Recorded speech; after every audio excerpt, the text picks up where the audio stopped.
My name is Aiden Mitchell, 34 years old, and my life in Baton Rouge, Louisiana, has always unfolded in such a steady manner that it borders on boredom. I work as a golf course maintenance employee at a suburban club in the city, a job that's not glamorous at all, but it's stable. My wife, Hannah Mitchell, 29 years old, is a gentle, skillful woman to the point where I sometimes wonder how I got so lucky. She works at a small flower shop on the main street where she arranges vibrant bouquets with a smile always on her lips. We live in a small 2-story house with a backyard full of greenery and a garage crammed with miscellaneous items. No children, no drama. Just evenings spent watching TV, eating simple dinners and cuddling up to sleep. A simple, peaceful life. At least that's what I used to think. But everything started to change one late night when I jolted awake. It was around 2 in the morning. The first sound I heard was a faint creak, as if someone was trying to open a door without waking anyone. My heart pounded, not out of fear, but out of the strangeness. I lay still, eyes half open, and recognized the familiar silhouette of Hannah sneaking out of bed. She moved cautiously, her feet in socks so they made no sound, but I could see her shoulders slightly hunched as if trying to maintain absolute silence. She was wearing a thin cotton nightgown, her hair loose, and in the dim darkness from the streetlight filtering through the curtains, she looked like a ghost. I said nothing, just lay there pretending to sleep, my heart beating faster. Hannah and I have been married for 5 years and she's never done this before. She always sleeps soundly, curled up next to me like a kitten. But tonight something was off. I heard the bedroom door close gently and then I sat up, my bare feet touching the cold wooden floor. I slipped out of bed, opening the door a small crack, just enough to see the hallway. Hannah was heading toward the kitchen, her steps light as air. She stopped at the fridge, opened it, and took something. I couldn't see clearly, but it seemed like a bag of leftover food from dinner. Then she turned and headed toward the back door. My heart suddenly tightened. The back door led to the garage, and from the garage there was a path down to the basement, a place we rarely used just for storing old stuff. I crept after her, keeping my distance to avoid being noticed. My heart was pounding so hard I feared she might hear it. Through the crack in the kitchen door, I saw Hannah open the back door, the night wind rushing in with the damp earth smell from the garden. She stepped out, bag in hand, and disappeared into the garage. I waited a few seconds, then followed stealthily. The garage was pitch black with only faint moonlight seeping through a small window. I saw her silhouette at the basement entrance, an old wooden staircase leading down. She paused for a moment, looking around as if afraid someone was following, then descended and closed the door behind her. I stood there in the darkness, my hand gripping the armrest of an old car seat tightly. What the hell was going on? Hannah isn't the type to seek adventure or hide things. She's the woman I love, the one who always tells me everything from work stories to her quirky dreams. But tonight something wasn't right. I returned to bed, lying awake until morning, my mind swirling with all sorts of thoughts. The next morning the sun rose, and Baton Rouge was as hot and humid as ever. Hannah got up early as usual, kissed me and said, "I'm off to work, love. Don't forget to eat breakfast." She smiled, her eyes sparkling with no sign of anything unusual. I nodded, trying to smile back, but inside it felt like a stone was weighing on my heart. I pretended to sleep a bit longer, waiting until I heard her car leave the driveway. Then I jumped up, put on jeans and a t-shirt, and headed straight down to the basement. Our basement is a damp, dusty place. The weak light from the overhead bulb shone down on old cardboard boxes, broken furniture, and some Christmas decorations from last year. I checked everywhere, flipping through boxes, looking under tables and chairs, even feeling the walls for anything unusual. Nothing. Everything was exactly as it had been the last time I was down here a few months ago. No changes, just a thick layer of dust proving no one had touched anything. I sighed, wondering if I had imagined it all. But the memory of last night was crystal clear. Hannah had gone down here with a bag of food. Why? The more I thought about it, the more uneasy I felt.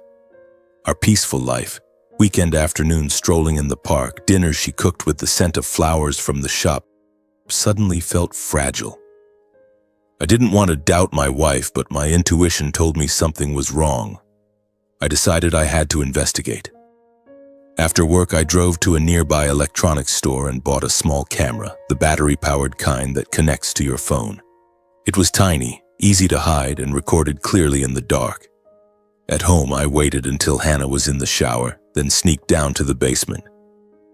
I installed it in the corner of the ceiling near the entrance, hidden behind a stack of cardboard boxes.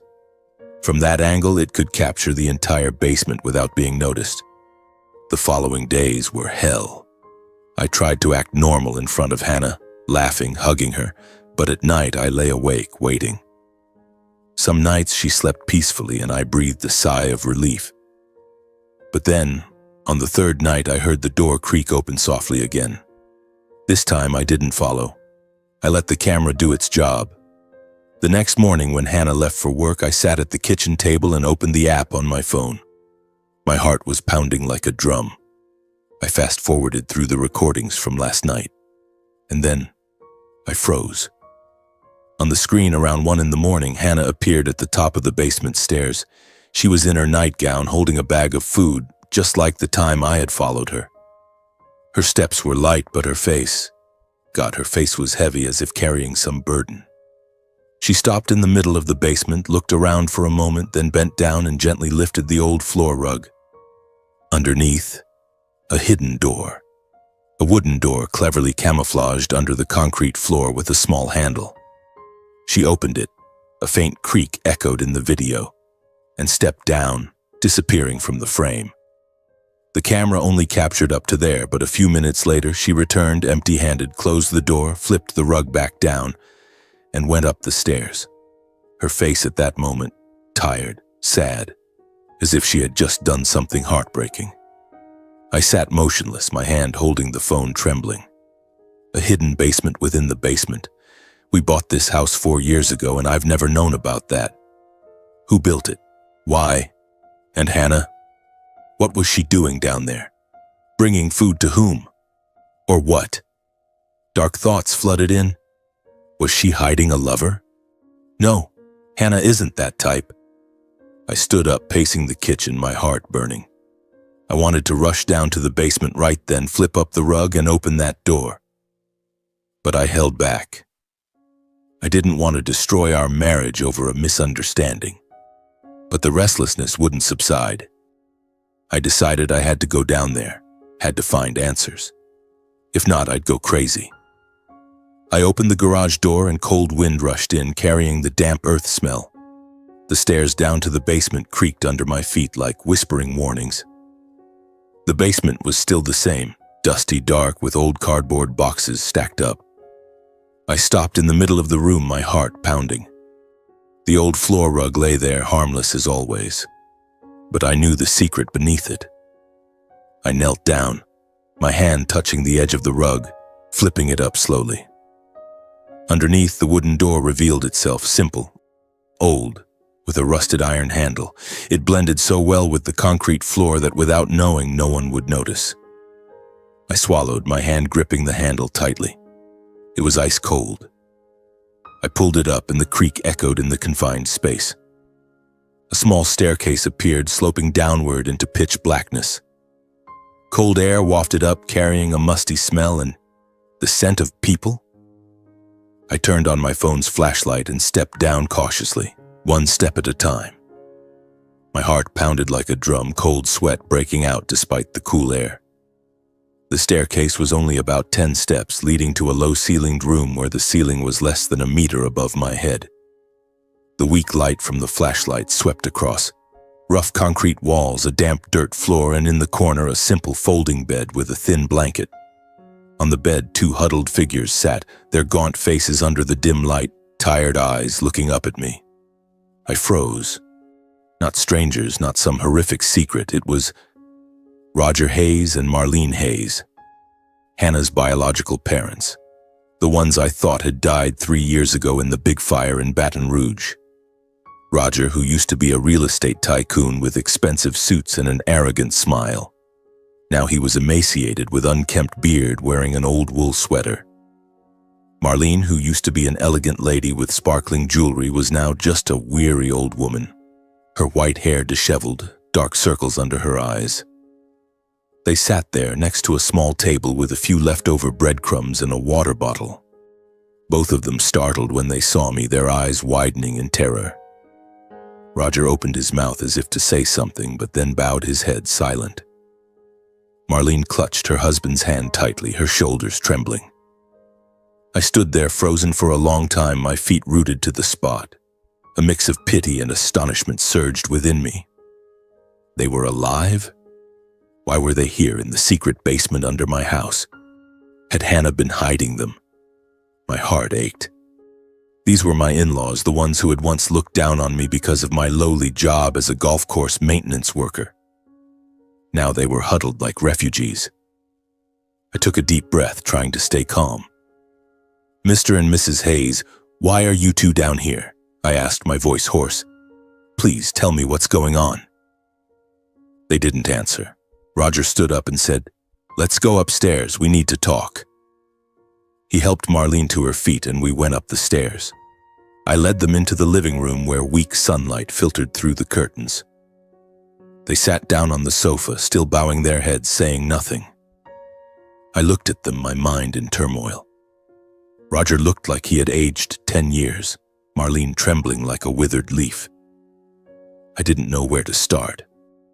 Why were they here? Did Hannah know? Of course she did. The camera had recorded her bringing food down. I took out my phone and called Hannah. "Come home right now," I said, trying to keep my voice calm. I found your parents in the basement." There was silence on the other end for a few seconds, then her voice trembled. "Aiden, I'll be right there." I hung up and sat down in the chair opposite Roger and Marlene. The atmosphere in the living room was heavy, with only the ticking of the clock. I looked at them. "Mr. and Mrs. Explain. Why are you here? Everyone thinks you're dead." Roger looked up, his eyes red-rimmed. "Aiden, we didn't want to drag you into this." But then he fell silent again. Marlene sobbed quietly. I waited, my heart burning. 15 minutes later, the sound of Hannah's car echoed outside. She burst into the house, her face pale. When she saw her parents, she burst into tears and ran to hug them. "Mom, Dad, Aiden." She looked at me, her eyes full of tears. I stood up and pulled her to sit down. "Explain, Hannah. Everything." She wiped her tears, took a deep breath, and began to tell. Her voice trembled but was clear. "Aiden, I'm sorry. My parents didn't die in that fire. It was faked. They were being hunted by a drug cartel. My dad used to be a big businessman, Hayes Group, investing in real estate, but they approached him wanting to use the company to launder drug money. Dad refused, wouldn't cooperate. They threatened him, and then they started hunting them down. Mom and Dad had to sell the entire company, fake their deaths in the fire to escape and protect their lives." I sat silently, listening to every word. Hannah continued. "For years, Mom and Dad lived in hiding, moving from place to place. No home, no friends. Recently, Dad had heart problems, Mom has severe arthritis, and old age has worn them out. They had nowhere else to go, so they came to me, begging for temporary shelter. I couldn't turn my back on my own flesh and blood, Aiden.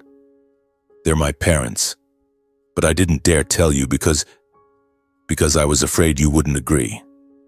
The relationship between you and my parents isn't very good. I was afraid you'd kick them out." Her words cut into my heart like a knife. I remembered clearly the early meetings with Roger and Marlene. They looked at me like I was beneath them, scorning my job.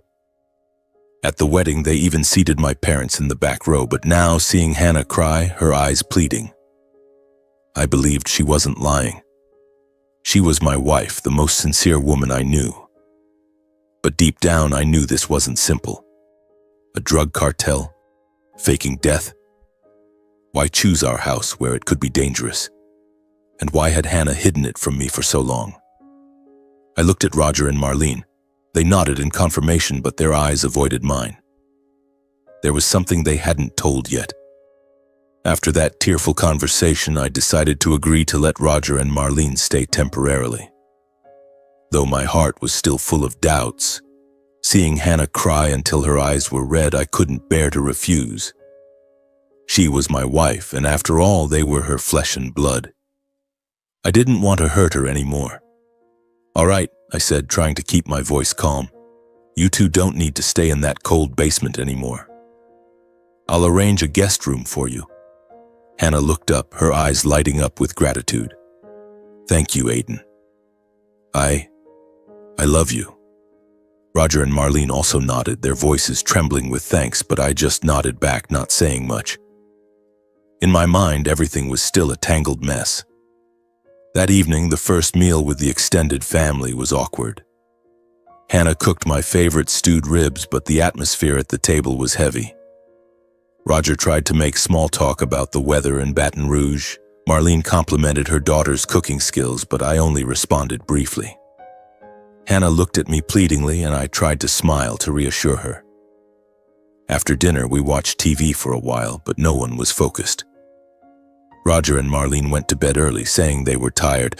Hannah hugged me and whispered, "Thank you for giving them a chance." I kissed her forehead, but my heart felt weighed down. When Hannah fell into a deep sleep beside me, her breathing steady, I slipped out of bed and went down to the living room. Moonlight filtered through the curtains, illuminating the cold wooden floor. I sat silently on the sofa, my mind swirling with everything I'd heard that day. The image of Roger and Marlene, two people who had once stepped out from a world of luxury with extravagant parties and expensive cars, now hiding in the cold basement under my house, was something I couldn't comprehend. They had once been prominent business people in Baton Rouge, owners of Hayes Group, a massive investment and real estate company. I clearly remembered the newspaper articles about them. Roger signing million-dollar deals, Marlene organizing charity events with high society. Now they were huddled like ghosts, dependent on the leftover food Hannah brought down every night. Life's twists and turns were truly strange. I closed my eyes, trying to push away that image, but my mind began drifting to the past, to the early days when I met the Hayes family. Memories I had tried to bury now flooded back like a tide, sweeping away the fragile peace. It all started 6 years ago when I met Hannah at the flower shop where she worked. It was a rainy afternoon in Baton Rouge.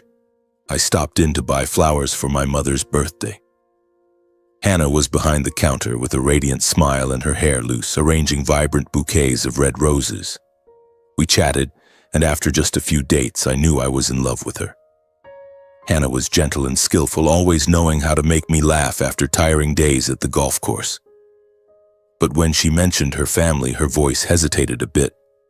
"My parents, they're a bit strict," she said. I didn't mind at the time. I just thought it was normal. Until the day I was invited to the Hayes home. I remember that day vividly. It was a weekend evening with a rare cool breeze in Baton Rouge. I drove my old pickup truck to their large house in the suburbs, a sprawling villa with lush green gardens and a swimming pool sparkling under the lights. I wore my cleanest shirt, holding a bouquet that Hannah liked, but as soon as I stepped inside, I felt out of place. Roger Hayes was waiting at the door, tall in an expensive gray suit, shaking my hand superficially with a weak grip, as if he didn't want to touch me. "Aiden Mitchell, right?" he said, his voice deep but laced with sarcasm. "Hannah said you do. Golf course maintenance? Sounds interesting. Working outdoors keeps you healthy." His tone was half contemptuous, half mocking, as if my job was something lowly, not worth mentioning. His gaze swept over me from head to toe, making me feel like I didn't belong in this world of money and status. Marlene appeared from the kitchen wearing an elegant long dress, her necklace sparkling under the chandelier. She smiled, but it was a fake smile that didn't reach her eyes. "Oh, Aiden, nice to meet you," she said, her voice sweet but cold. Hannah chose someone sensible. She's always wise. but her eyes said more than her words. Her precious daughter should have married someone of higher status, a lawyer or businessman, not a golf course maintenance guy from a working-class family. She asked a few questions about my family, but her tone was like an interrogation, and when I talked about my parents, my dad a mechanic, my mom a homemaker, she just nodded and changed the subject to their European travels. Hannah sat beside me, holding my hand under the table, trying to soothe me, but I could sense the tension. Dinner dragged on like torture, with elaborate French dishes I wasn't familiar with, and conversations about the stock market that I didn't understand. From that day on, my relationship with my in-laws was always strained. Every meeting, Roger would ask about my job with a sarcastic tone like, "How's the golf course? Lots of rain?" And Marlene always maintained a polite exterior, but her compliments always carried a hint of sarcasm. Hannah tried to bridge the gap, but I knew she was tired too. "My parents are just worried about me," she said, but I could sense it clearly. They didn't see me as a worthy son-in-law. In the days that followed, our home life changed. Roger and Marlene stayed in the spare room, rarely going out, mostly reading books or watching TV. Hannah took care of them attentively, bringing medicine and food. I tried to act normal, but every time I looked at Roger, the memories flooded back. The more I thought about it, the more uneasy I felt. One evening, Hannah asked, "What's wrong with you?" "You look tired." I forced a smile. "Nothing." But inside, the memories cut like a knife. I needed time to process it all. The past wasn't easy to forget, and this conflict was tormenting me. One afternoon, while checking the irrigation system in the area of hole number 9, where the lush green grass stretched out under the golden sun of Baton Rouge, I unexpectedly ran into Noah Carter again. Noah was my childhood best friend. We grew up together in the old neighborhood by the Mississippi River. We used to play baseball after school, share teenage secrets, and promise to stay in touch forever. But life swept us away. I became a golf course maintenance worker while Noah pursued a career in law enforcement, now a detective at the Baton Rouge department. I hadn't seen him since my brother's funeral 3 years ago. Noah appeared on the walking path wearing a casual polo shirt, holding a golf club, looking like an amateur player. "Aiden Mitchell. Long time no see, buddy," he called out loudly with a wide smile. I looked up, surprised. "Noah, what are you doing here?" We hugged and patted each other's backs, laughing and chatting like old times. The encounter seemed coincidental. Noah said he was there to play golf with colleagues, but as we sat resting on a stone bench talking about the old days, the atmosphere gradually shifted. I told him about my simple life with Hannah, my job here, and he shared stories about minor cases at the precinct. But then, I casually mentioned my brother. "Do you remember Evan? It's been 3 years." Noah's eyes flickered, a quick blink, but I noticed it. He looked out at the grass, his voice lowering. "Yeah, Evan. He was a hero. Aiden, you know, I'm handling an old case, the death of Evan Mitchell 3 years ago." My heart skipped a beat. "An old case? You mean the car accident?" Noah nodded, glancing around as if afraid someone might overhear. "It's not just an accident, Aiden. The case has been reopened after federal agents discovered new evidence." I froze, my hand gripping the water bottle tightly. Noah continued, his voice low but clear, as if revealing a state secret. He said that Evan wasn't just an ordinary cop as everyone thought. He was an undercover agent specializing in busting major drug rings in Louisiana. Evan's final mission before his death was to infiltrate Hayes Group, the corporation owned by Roger Hayes, my father-in-law, to investigate money laundering and drug trafficking activities. Hayes Group appeared to be a real estate investment firm on the surface, Noah explained, looking straight at me. But the feds suspected they were using the company to launder drug money. Evan was planted as an employee, gathering internal data, fake invoices, shady transfers. I sat motionless, my mind reeling. Hayes Group, Roger and Marlene, they had claimed they were being hunted because they refused to cooperate, But now Noah was telling a completely different story. Noah went on, his voice tense. During the infiltration, Evan collected a lot of data. Emails, financial records, proving Hayes Group's deep involvement. But before he could hand it over to his superiors, he was discovered. The cargo truck Evan was driving was rigged to explode on the highway, staged to look like an accident. No survivors.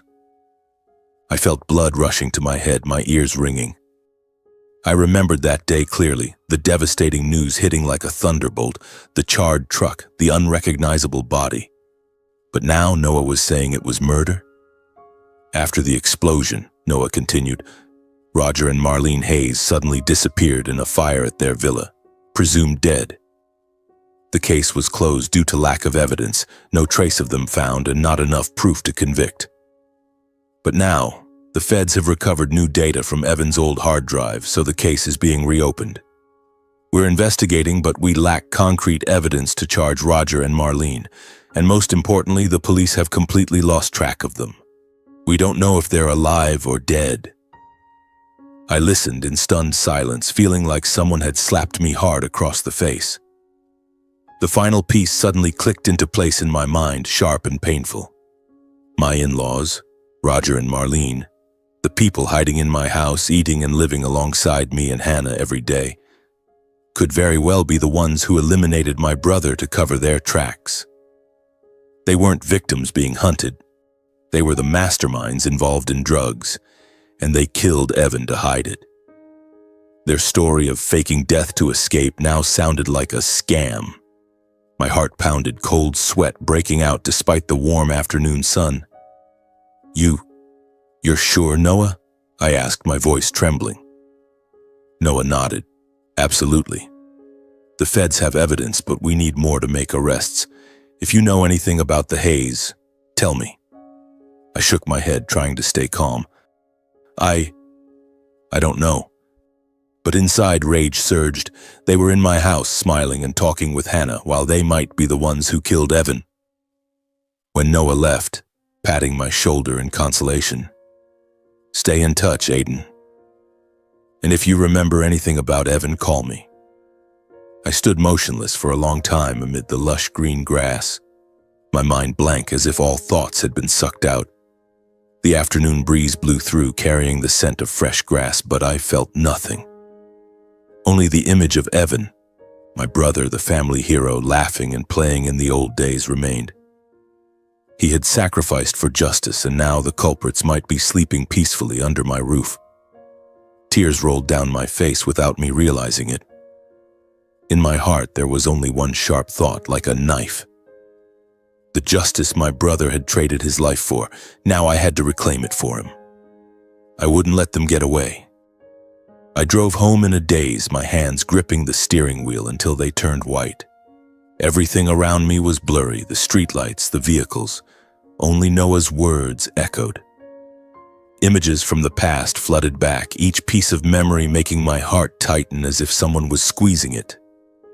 Evan, my brother. The one I thought had passed away in a tragic accident now turned out to possibly be the victim of a dark conspiracy. And the culprits, Roger and Marlene, were right under my roof laughing and talking with Hannah as if nothing had happened. The mix of anger and pain made me grip the steering wheel tightly. The car speeding along the highway, wind whistling through the open window. I remembered Evan Mitchell, my brother who was 7 years older, the pride of the whole family. From childhood, Evan was the center of everything.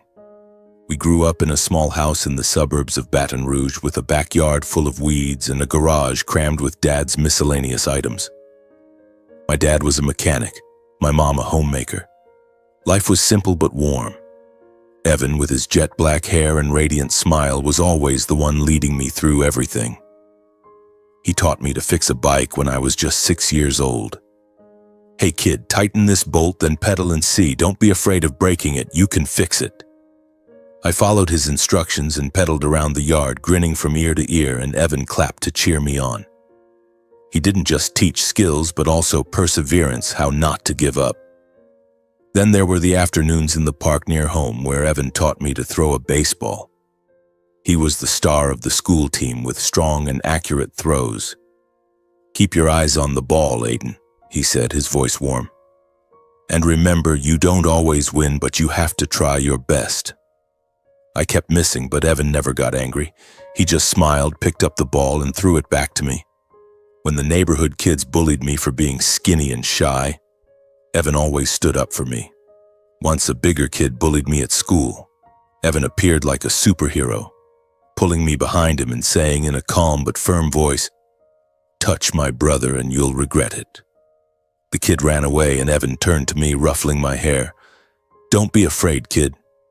I'm here." In my eyes, Evan wasn't just a brother, he was a role model, a real hero. He was the ideal I wanted to emulate, smart, brave, calm, and always dreaming of becoming a law enforcer.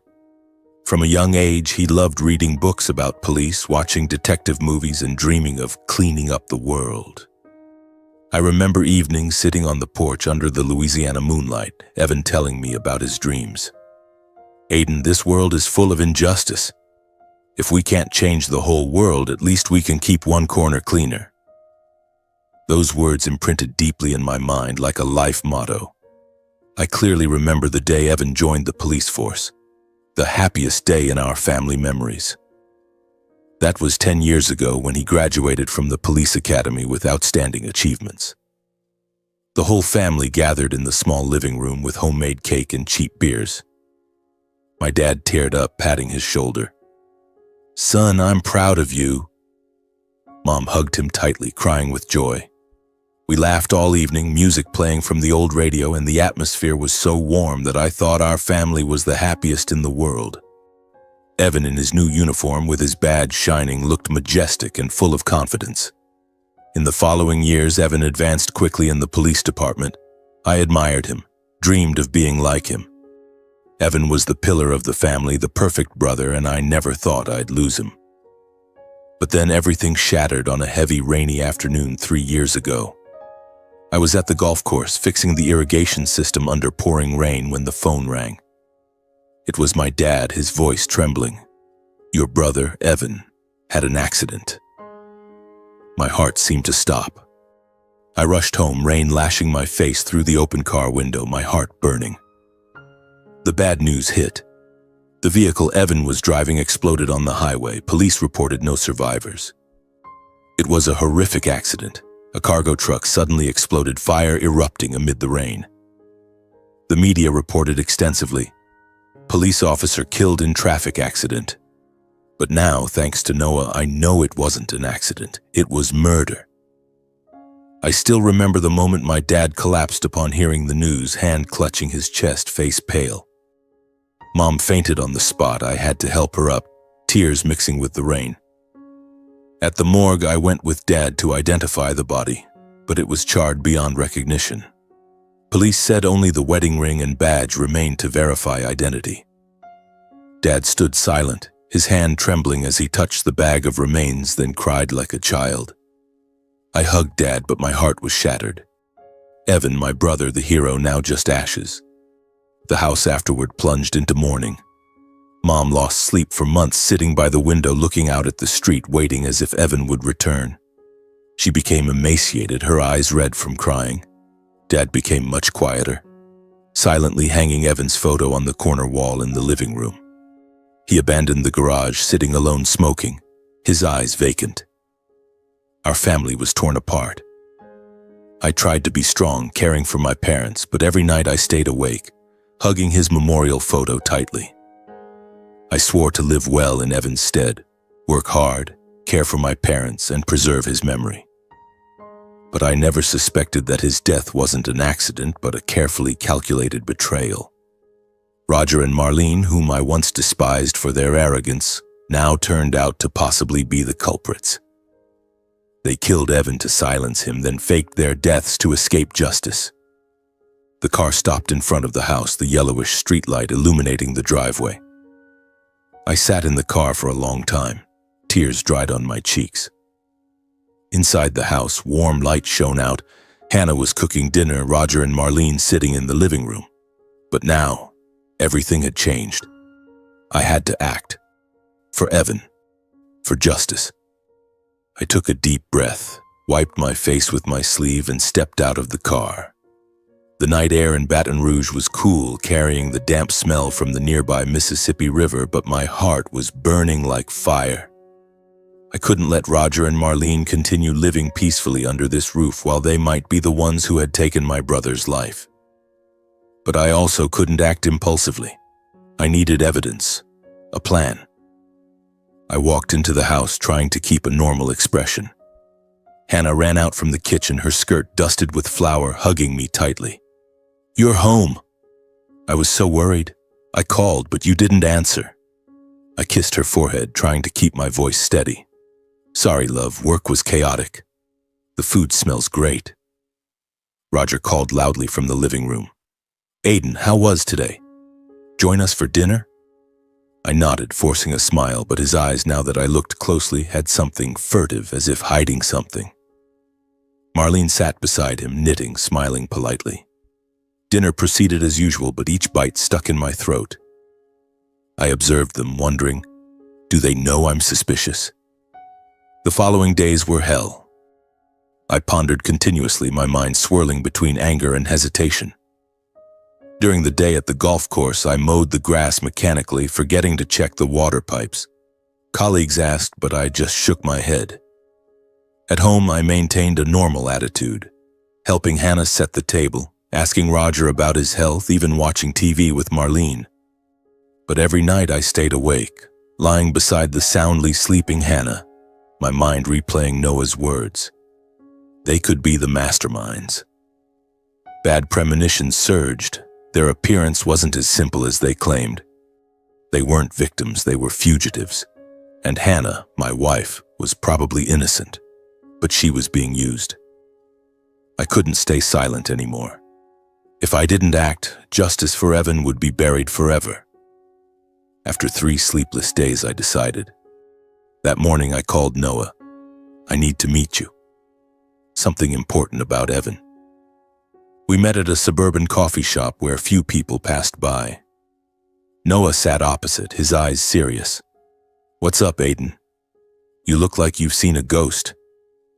I took a deep breath, looked around to make sure no one was listening, then told everything about the camera, the secret basement, discovering Roger and Marlene were alive and now they were staying at my house. "They're there, Noah. Right in my house. Hannah hid them thinking they were being hunted, but after what you said, I think they're the ones who killed Evan." Noah listened, stunned, his face turning pale. He sat silent for a few seconds, his hand gripping the coffee cup so tightly I feared it would break. "God, Aiden. The 2 suspects missing for 3 years are right in a peaceful suburban house in Baton Rouge. This is a major breakthrough." He immediately pulled out his phone, calling the federal unit handling Evan's case, his voice urgent. "Boss, new info. The Hayes are alive, and we have an insider." They agreed quickly via conference call. A federal agent's voice came from the speaker. "Aiden, you've done well reporting this. But we can't arrest yet. We need concrete evidence. Confessions, documents for the court to approve a warrant. If we act hastily, they could deny it." I nodded, determined. "I agree to cooperate. I'll gather from the inside." Noah instructed me in detail, not to confront them directly to avoid alerting them. "You have to act normal, Aiden. We'll install devices." That afternoon, Noah came to the house disguised as an old friend visiting, carrying a camouflaged bag. Hannah welcomed him cheerfully with no suspicion. When she went to the kitchen to make drinks, Noah and I proceeded with the prepared plan. Under Noah's guidance, I installed hidden cameras and recording devices throughout the house. Tiny cameras concealed behind bookshelves, under coffee tables, even in plant pots. Recording devices attached to ceiling lights and sofas. "All data is encrypted and transmitted straight to the investigation center," Noah whispered. "You just need to act normal. If they say anything suspicious, we'll have it." I nodded, my heart pounding. After installation, Noah patted my shoulder. "You're brave. For Evan." When he left, I sat alone, my heart mixed. I was spying on my wife's parents, people Hannah loved, but for justice, I had to do it. In the first days, the data segments only contained everyday conversations. I received reports from Noah via encrypted messages. Roger and Marlene talking about the weather, health, even praising Hannah's cooking. Nothing yet, Noah messaged. I waited, my heart burning. At night, I lay awake, listening to every sound from the guest room. Hannah noticed the change. "What's wrong with you? You've been quiet lately." I hugged her.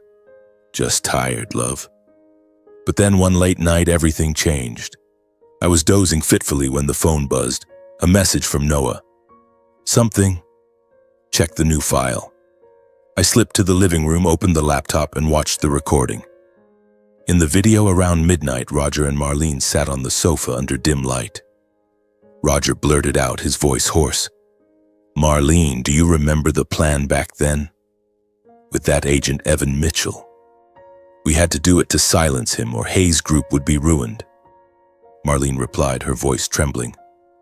"Don't mention it, Roger." But yes, there was no other way. Rigging the truck explosion, clean, no traces. Roger smirked. "Yeah, and now his little brother, Aiden, the fool doesn't know anything, even taking care of the very masterminds who killed his brother. What a joke of fate." Marlene nodded, her eyes fearful. "Shut up if Hannah hears." I sat motionless, my heart seeming to stop. That was a direct confession. They admitted to murdering Evan. Rage surged, my hands trembling. I called Noah immediately. "Did you hear? That's evidence." Noah replied. "Yes, clear confession. But we still need physical evidence. The court might dismiss it as a joke without specifics." I nodded, resolute. I would wait. A few days later, the opportunity came. In another video from the camera hidden behind the bookshelf, Roger opened an old safe, the one he had brought with him when they arrived, to find his heart medicine. The camera captured it clearly. Inside the safe, besides the medicine, there was a thick file with the Hayes Group logo and an old access card with Evan Mitchell printed clearly on it. Roger flipped through the file, muttering to himself, "If anyone finds this stuff, we're done for." Money laundering invoices, lists of drug partners, all here. He closed the safe, sighed, unaware that the camera was recording. I sent the file to Noah right away. He called back after a few hours. "The feds have verified it. The file matches the missing accounting documents from the laundering case 3 years ago. The access card is Evan's, used to infiltrate the company. Combined with the confession, we have enough. Conspiracy to murder, money laundering, drug trafficking." The investigators concluded there was sufficient legal basis to request a federal arrest warrant. Noah informed me the next morning, his voice low. "Aiden, the warrant will be approved. This time they won't escape." I stood silent by the living room window, watching the early sunlight filter through the thin mist in the garden. Birds chirped, a light wind rustled the leaves, but my heart was strangely calm. No more fierce hatred, only the serenity of someone about to see justice served for his brother. Evan would smile from above. I was ready to face Hannah and everything that was coming. After the federal agency approved the arrest warrant, the plan was implemented immediately within 48 hours to avoid any leaks. Noah called me that afternoon, his voice urgent but calm. "Aiden, the warrant is in hand. We'll move tomorrow morning. Don't do anything out of the ordinary. Keep your routine as if nothing's happening." I nodded over the phone, my heart pounding. "I understand. But Hannah, how will she take it?" Noah sighed. "You'll have to explain afterward. For now, focus on the plan. The task force will surround your house at 9 a.m. after Hannah leaves for work. Leave the house as usual, but don't go far. Monitor from a distance to ensure safety." I agreed, but my mind was in turmoil. This was it, justice for Evan, but also the moment I had to face the painful truth, betraying my wife's trust. That night I lay awake beside Hannah. She slept soundly, curled up in the blanket, her breathing steady. I looked at her, my heart aching. "Hannah, The gentle woman who always believed in family would be shattered when she learned her parents were criminals. I wanted to hold her, tell her everything, but I couldn't.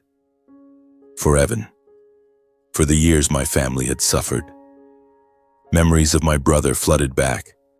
Evan laughing and playing, teaching me to throw a ball. His words, "Do what needs to be done, Aiden."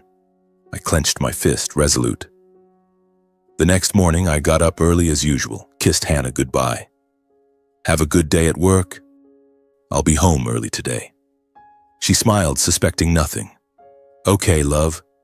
I'll cook your favorite tonight." Roger and Marlene greeted me from the breakfast table, their voices normal.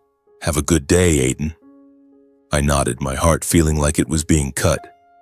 I drove away from the house as usual, but actually just circled the neighborhood, parking on a distant corner, monitoring from afar to ensure Hannah wasn't there. My heart pounded, cold sweat breaking out despite the cool weather. I glanced at my watch, 8:45.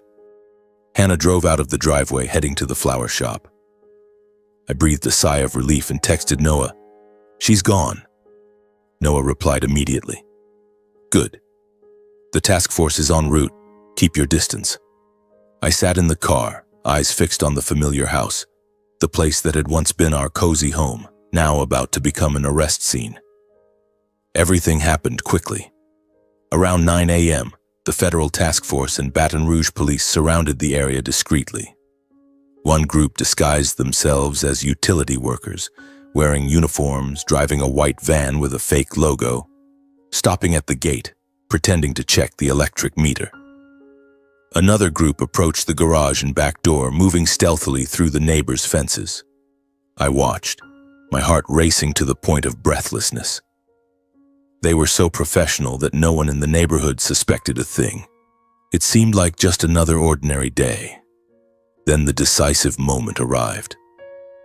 Through the small binoculars Noah had given me, I saw Roger step out into the backyard to smoke, his morning habit. He was wearing an old robe, cigarette in hand, gazing at the blue sky without a clue. Suddenly, 2 agents burst from the bushes, shouting, "Roger Hayes, FBI! Hands up, don't move!" Roger startled, his eyes widening in terror, the cigarette dropping to the ground. He bolted toward the back door, but within seconds the agents subdued him, pinning him to the grass and cuffing him. "You're under arrest for money laundering, drug trafficking, and murder," one agent said loudly. Roger snarled, "You've got the wrong man." But it was futile. He was dragged away, his face pale. Meanwhile, inside the house, Marlene heard the commotion and panicked. Through the camera I had installed, she ran to the guest room, opened the old safe, trying to destroy the file, the money laundering documents and Evan's card. Her hands trembled as she pulled out the file, intending to burn it with a lighter, but before she could act, the room door burst open. Agents rushed in from the back door, shouting, "Marlene Hayes, hands up! You're under arrest!" She trembled, the file scattering, but was immediately overpowered, cuffed, and led out. "No! It wasn't me!" she cried, but the agents ignored her, collecting the safe as evidence. The entire operation took place in about 10 minutes, short, efficient, and absolutely precise. No gunshots, no chaos. The black vans carrying the suspects sped away, blending into traffic. The neighborhood remained peaceful, neighbors unaware. I drove back, parking in front of the house, my heart a mix of relief and anxiety. Noah stepped out from a nearby command vehicle, patting my shoulder. "Perfect, Aiden. The plan went off without a hitch. They'll be detained, awaiting trial." I nodded, my voice trembling. "Thanks, Noah. Now justice will come." I believed that justice would soon be served and my brother's death would not be in vain. But the one thing I worried about was how to explain it to my wife. Hannah would be devastated. That evening, Hannah came home earlier than usual, her face beaming with a bouquet from the shop. But when she opened the door and saw the empty house, she called, "Mom? Dad? Aiden?" I was sitting at the kitchen table, waiting. "Sit down," I said, my voice choked. I told her everything. About Evan being an undercover agent, about Hayes Group being involved in drugs, about the evidence and the arrest that morning. Hannah froze, her face turning pale, then burst into sobs, wailing, "It can't be! You're lying to me. My parents are innocent." She pounded my chest, accusing, "You called the police? You betrayed me. They're family." I held her, tears rolling down. "Love, I'm sorry. But for Evan, for the truth." Hannah cried until she was exhausted, slumping to the floor. I lifted her to the bed, my heart shattered. That night, the house was silent as a grave. That same evening, the media exploded with coverage. TV, radio, online news. Baton Rouge was in shock. The main headline, couple Roger and Marlene Hayes arrested after 3 years on the run. Prime suspects in drug trafficking, money laundering, and linked to the death of Agent Evan Mitchell. Reporters detailed, federal police raided a private home in the suburbs, capturing the 2 suspects who had faked their deaths in a fire.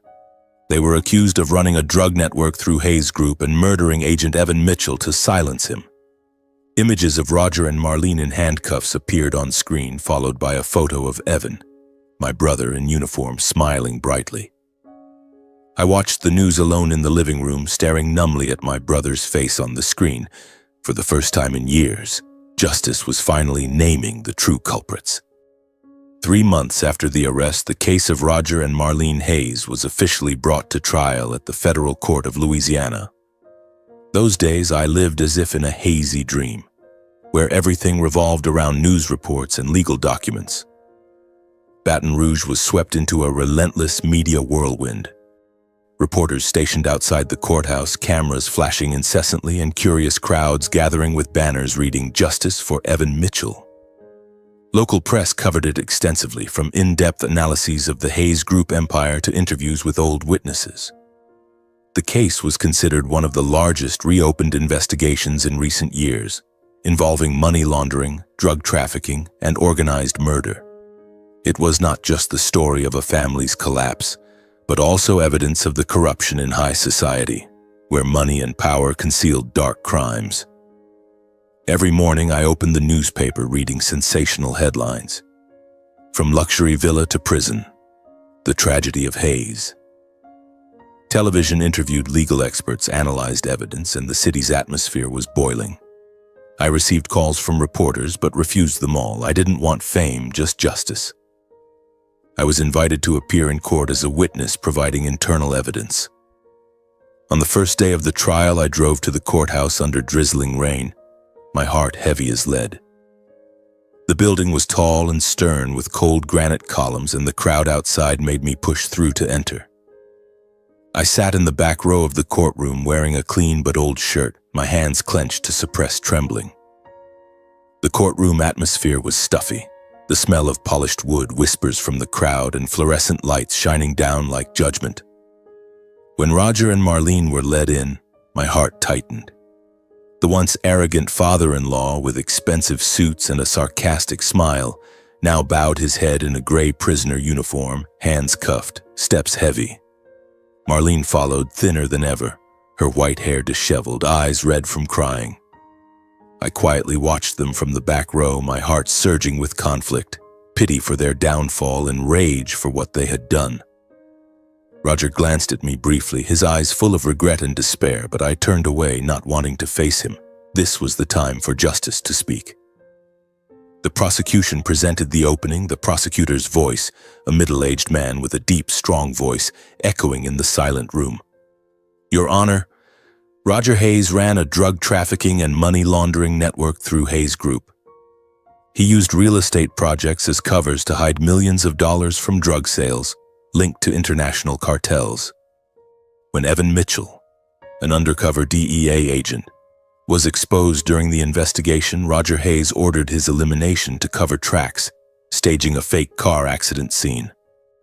Marlene Hayes knew the full truth but helped her husband destroy evidence, staging a fire to fake their deaths and escape pursuit, living in hiding for many years." Those words cut into my heart like a knife, reminding me of the nights watching the camera, hearing their cold confessions. The crowd murmured. The judge banged the gavel for order. The prosecutor continued, presenting details. fake invoices, shady transfers from offshore accounts, and contacts with Mexican drug suppliers. I sat silently, my mind swirling with memories. Evan had sacrificed to expose this, and now the truth was being revealed. All the evidence provided by me and Noah, videos, recordings, files, and access card, was publicly displayed in court, undeniable. The prosecutor turned on the projector, and the courtroom fell silent as the recording played. Roger's hoarse voice. We had to silence that agent Evan Mitchell. The crowd shuddered. Marlene covered her face and cried. Then the video of Roger opening the safe, muttering, "If anyone finds this stuff, we're done for." The money laundering files with the Hayes Group logo appeared on screen, numbers matching the data Evan collected before dying. The access card named Evan Mitchell, what he used to infiltrate the company, was enlarged, causing the courtroom to buzz. The defense lawyer tried to deny. This is just a misunderstanding. My client was forced by the cartels. But the prosecutor rebutted sharply. The evidence speaks for itself, from confessions to actual documents. I was called to the witness stand, my voice trembling as I recounted discovering them in the basement, installing cameras under Noah's guidance, and collecting data. I did it for my brother, I said, looking straight at the judge, my voice choked. The courtroom was silent, only Marlene's soft sobs. Roger remained silent throughout the trial, saying nothing, just sitting motionless like a stone statue, eyes downcast, avoiding all gazes. He didn't defend himself, didn't publicly regret, only a tired expression as if accepting fate. Marlene burst into tears when asked directly, "Did you know about the plan to kill Agent Mitchell?" She sobbed, admitting through tears, I knew. Roger ordered it, but I only helped destroy evidence because I was afraid of losing everything. We had no other choice.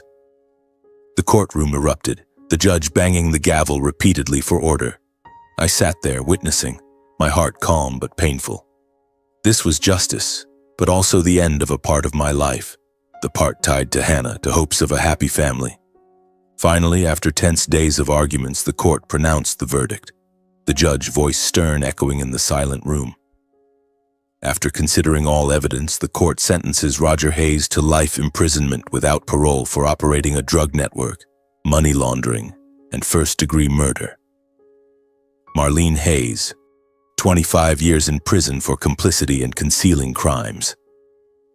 The courtroom buzzed, the crowd applauded, reporters rushed out to call in the news. Roger was led away, back hunched, still silent. Marlene cried hysterically, calling Hannah's name in despair. "Daughter, forgive your mother." I left the court, pushing through reporters surrounding me, asking, "Mr. Mitchell, how do you feel now that justice has been served?" I didn't answer, just drove home alone, heavy rain falling outside the window, cold like my heart. Leaving the court, I didn't feel relieved, only empty. Justice had been served, but in exchange, I lost almost everything. The peace of afternoon walks in the garden with Hannah, her trust when she learned I hid the plan, and the home once filled with laughter. Our house now felt cold, lacking her warmth, lacking the fresh bouquets she brought home. I sat at the kitchen table looking at the wedding photo on the wall, tears rolling down. Evan had been vindicated, but my life changed forever, from an ordinary husband to a lonely man amid painful memories. A few days later, Hannah sent the official separation papers through a lawyer. The letter arrived at home with a handwritten note. "Aiden, I can't bear the shock of knowing you were the one who reported, leading to my parents' arrest, even if they are criminals. I love you, but I need time to accept this truth. I'm sorry." I read it, my heart shattered, my hand trembling, holding the paper. Hannah, the gentle, skillful woman, always my support, now turned away because the pain was too great. She had lost her parents, even if they were guilty, and lost faith in me because I hid the evidence collection plan from her. I didn't blame her. I understood her pain, like the pain I experienced when losing Evan. She left Baton Rouge the following week, going to live with a friend in Lafayette, a small, peaceful town a few hours' drive away where she could start over. I helped her pack in silence, standing watching her car leave on the familiar street, my heart aching like it was cut. "I respect your choice," I said over the phone afterward, my voice choked. The following months were a lonely hell. The house empty, I lived like a shadow, coming home from work to cold dinners alone, watching TV to fill the void. My parents called to console, "You did the right thing, Aiden. Justice is more important than anything." But the longing for Hannah gnawed at me every night, dreams of her laughing, of evenings cuddling to sleep. Many months later, unexpectedly, Hannah returned. It was a gentle autumn afternoon, golden leaves falling all over the streets of Baton Rouge, a cool breeze carrying the damp earth smell. I was sitting in the backyard staring into space when I heard a soft knock on the door. Opening it, Hannah stood there, her face thinner than before, eyes red from crying, holding a bouquet of wildflowers, the kind I like. "Aiden, I want to talk." My heart pounded. I invited her in. We sat in the living room, the place that had witnessed so many painful events. After a long silence, Hannah spoke, her voice trembling, tears rolling down. "I visited Evan's grave. For the first time, I really went there, standing before his photo, reading the name etched on the stone. I read all the press about the case, heard all the evidence from the trial, my mother's confession, my father's money laundering documents. I understand clearly my parents' crimes. They weren't victims being hunted. They were the bad guys, killers covering up crimes. Looking at the photo of my husband's late brother, I burst into tears and apologized to you for not having the courage to face the truth from the beginning. I blamed you, but really I blame myself for being blind." Her tears fell profusely. Her voice choked like bursting. I sat silently, my heart surging with emotions. Anger vanished, only pity and love remained. I said nothing, just held her hand tightly, feeling the familiar warmth return, our fingers clenching as if not wanting to let go. After the ordeal, we started over from the beginning, slowly, cautiously, but sincerely. Not rushing into each other immediately, but step by step, like rebuilding a ruined house. We talked every night, sharing pain. I told about Evan, about the memories he left. Hannah told about her parents, about her loss. We attended therapy together, learning to forgive and trust again. Hannah stayed at home, but we slept separately at first, respecting each other's space. Gradually, small gestures returned, a morning hug, cooking dinner together, an afternoon walk in the garden under the sun.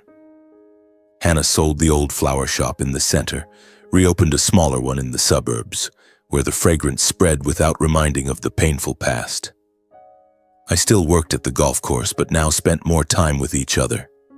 Weekends strolling the park, watching old movies and cuddling to sleep without hidden secrets. The wounds healed gradually, like trees after a storm, sturdier, deeper roots. We learned to forgive.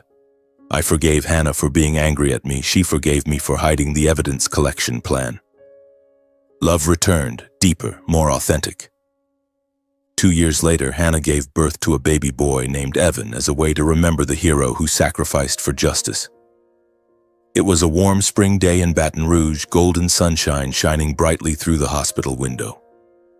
Hannah held my hand in the delivery room, sweat dripping, her voice weak but joyful.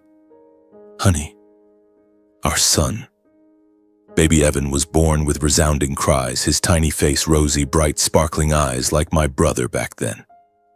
I cut the cord, tears rolling down from happiness and emotion, holding him in my arms. "Little Evan, you look so much like your uncle." Hannah held the baby, tired but with a radiant smile. "Named Evan, so he knows about his uncle, the hero who kept the world a bit cleaner." We brought him home, and from then on everything changed. The cries of a child filled the void. Laughter echoed, replacing sadness. Life returned to peace, but more meaningful than ever.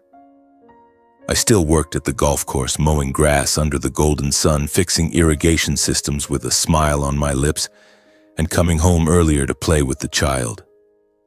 Hannah opened a small flower shop, fragrance spreading from the store to the backyard, where she planted vibrant bushes. The house that once witnessed crimes, the musty secret basement, sneaky nights full of suspicion. now overflowed with fragrance and laughter. Baby Evan's babbling da-da, running footsteps across the wooden floor, our playful sounds in the kitchen. Weekends we strolled the park, teaching the child to throw a ball like Evan taught me back then, and telling stories about Uncle Evan, the hero who sacrificed for justice. Justice had come, and love had healed all wounds. I looked at Hannah and the child, grateful to life. From the ashes of the past, we had built a bright future. But when sitting alone on the porch during those quiet evenings, gazing at the twinkling stars in the Louisiana sky, I often reflect on the long, arduous journey we've been through. My life, Aiden Mitchell, an ordinary golf course maintenance guy, had once been completely upended by dark secrets, painful losses, and ultimately the return of peace. Now that everything has settled, I want to share the messages, lessons, and advice I've drawn from this story. Not to complain or boast, but in the hope that someone reading these lines might find a bit of light in their own darkness. My life isn't a novel. It's real, full of tears and hope. And I believe what we've gone through can be a lesson for many. First and foremost, the biggest message I want to convey is, peaceful life is never eternal. And sometimes, the hidden secrets beneath can destroy everything if we don't have the courage to face them. Looking back, Hannah's and my life before everything happened was truly simple. Mornings with hot coffee, afternoons strolling in the garden, nights cuddling to sleep. But beneath that veneer was the secret basement. The nights Hannah sneaked down with food and the dark past of Roger and Marlene. I used to think peace was luck, but now I realize true peace only comes when we dare to flip over the dust-covered layers, facing the truth no matter how painful. This message isn't to scare, it's to remind that don't let uneasy intuitions pass without action. In my case, if I had ignored Hannah's sneaky nights, if I hadn't installed the camera, perhaps Roger and Marlene would still be evading and justice for Evan would be buried forever. Life turns in strange ways, but it's the courage to face it that brings genuine peace. From that journey, I've drawn many profound lessons, the first being about trust and suspicion in marriage. Hannah and I were once a happy couple without secrets, but when she hid her parents from me, that trust cracked. The lesson is, secrets, whether stemming from love or fear, are slow poison. Hannah hid because she feared I wouldn't agree, feared losing family. But that very concealment pushed us to the brink of divorce. I've learned that in marriage, absolute honesty is essential, even with painful truths. When Hannah returned, we promised each other, no more secrets. Every evening we sit and talk, sharing the smallest worries from work to dreams. This lesson not only saved our marriage, but made it stronger. Watching little Evan play, I think, he'll grow up in a family where truth is valued, not hidden. The second lesson is about justice and the power of perseverance. Evan, my brother, sacrificed for justice, and I once thought his death was a meaningless accident. But when I learned the truth, I realized justice doesn't come on its own. It requires action. I'm not a hero like Evan, just an ordinary guy, but by installing the camera, cooperating with Noah, I contributed to bringing the culprits to light. The lesson is, don't think you're too small to do anything. In a world full of injustice, each person can contribute a small corner to keep it cleaner, as Evan once said. I remember the sleepless nights pondering whether to report to the police or not, fearing losing Hannah. But perseverance won. The trial proved that. Now when teaching little Evan to throw a ball, I tell him about his uncle. Your uncle was a hero because he wasn't afraid to face the truth. This lesson reminds me that justice sometimes demands sacrifice, but it's worth it. Another lesson is about forgiveness and healing. After the case, Hannah was so angry she separated, and I was in pain I thought I couldn't overcome. But when she returned from Evan's grave, we learned to forgive each other, forgive the past. The lesson is, forgiveness isn't forgetting, but choosing love over resentment. We took 2 years to rebuild, through therapy, long conversations, and little Evan, a symbol of new hope. I've learned that wounds can heal if given time and love. Looking at Hannah now, smiling radiantly by her flower shop, I know, from pain we can bloom. And my advice from what we've gone through? First, trust your intuition. If something feels off, like Hannah's nights waking up, don't ignore it. I once thought it was just insomnia, but intuition signaled a secret. Advice: listen to it, investigate gently, but don't let suspicion destroy trust. Second, cherish family, but don't be blind. Hannah once didn't turn her back on her parents because of blood ties, but the truth proved, true family brings peace, not crime. Advice: love, but be ready to face the truth if needed. Third, pursue justice, even if difficult. Like me with Evan, don't let loss be in vain. Advice: if you see injustice, act, cooperate with the law, because justice will come. Finally, heal with love. After the storm, we have little Evan. Advice: from ashes, rebuild with hope and forgiveness. My story ends here, but the message continues. Life is full of surprises, but with courage and love, we can overcome.